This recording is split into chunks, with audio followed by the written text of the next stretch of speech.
Hey guys, it's me Levon, Loaded Operator 7, and today I'm doing something a little bit different.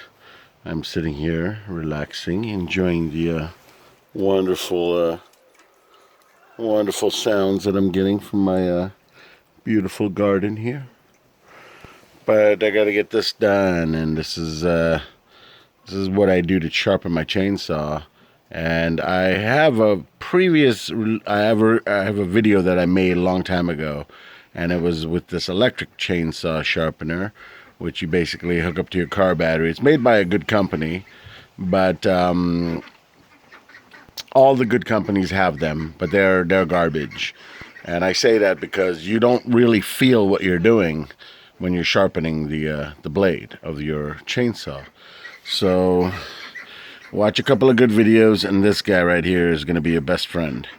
The way I sharpen mine, and this is the next tooth that I'm on, is I first go this direction, only one way. A file only works in one direction. So I push it going that way all the way 3 times in the tooth, and that actually sharpens the bottom, the gullet.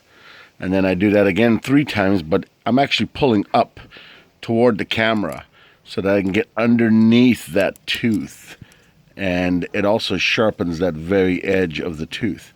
Now this is what I've noticed with the electric sharpener: the teeth don't last that long, the sharpness at least. They dull really quickly, and I think why is because when you do it with the electric sharpener, you're heating this end up. You're overheating it, I think, because you just got a file that zzz, versus with the hand, you're keeping this little line, by the way, is the angle that you follow right here, for those that don't know. Anyway, so I do it 3 in the gullet, and then 3, but pulling upwards, so I get the bottom of this tooth right here and sharpen it up. And then don't forget, you have these guys right here. These are your, oh God, there's a name for it, and I just spaced on it.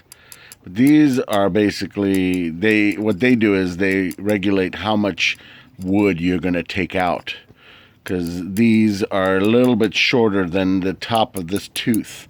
But after you file, after a certain amount of filing, you got to take these, you got to bring these guys down a little bit. There's a word for them, dang it, and I'm just spacing on it.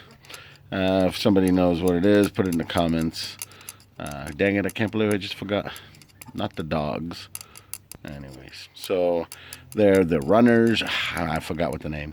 But they control how much wood you take out for every revolution. This tooth will grab onto as much as this is going to allow it to. So if you file these down too far, you're going to be taking big chunks and probably kill out your saw. So you don't want to go crazy on these guys.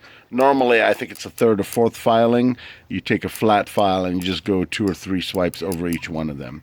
And there is a gauge for it as well that you can put. It shows you the top of this tooth, and how much of this you have to file down.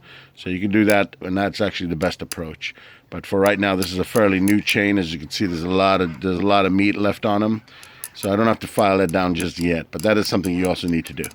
But this is what I do to keep mine going. And I mean, it's whenever I stop to fill up the oil, and whenever I fill up the gas, I just go once over with these. I just give it a quick, light sharpening. And I mean, this thing just like butter, hot knife through butter. And if it comes down to it, I'm a Husqvarna guy, because say anything you want about this company, this saw has been through hell and back again, and the people that previously owned this didn't really take great care of all their equipment that they left me. So I don't think this one was very well taken care of. Well, you really can't go wrong. Just put the right amount of oil in it, in your gas mixture, and keep putting bar oil in the thing, and you're pretty much okay with the Husqvarnas. But this saw has impressed me, and I mean, it's by far overly impressed me. So I gotta give it I gotta give it props where it's due. And this is a small 350. So this is like home buyer's grade. There's a bigger one that you can buy. It's the Rancher. But man, this thing's everything that I put in front of it. It has chewed up. So I'm going to stick with this, and if I do get a bigger one, it's going to be the 72cc. I was going to go get a 90cc, but my logging buddy over here, he's like, we never even use that size. It's huge. You're not, he said, you're never going to use that. So unless you're like specifically using it for milling or something, you're never going to use a 90cc chainsaw. And then I saw the 120. I was like, oh my God. And he's like, okay, now you're just nuts. So this is my buddy who works, who owns Mike Peel Logging, the people that are on Axemen show.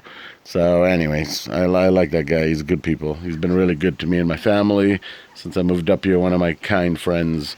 And everybody I've met up here has been amazing. But yeah, so just give it a quick light, get some good files, guys. These are really good. They're called Timber Savage, and they're basically Swiss files, and they're amazing, amazing files. This is the first one I've used, and I have like, I think, a set of 6. I forgot what it comes in, but, and it's I'm probably going to use this for another 5-6 years. But that's how I do it, guys. Any questions or comments, guys, leave them below. And thank you for watching. Bye.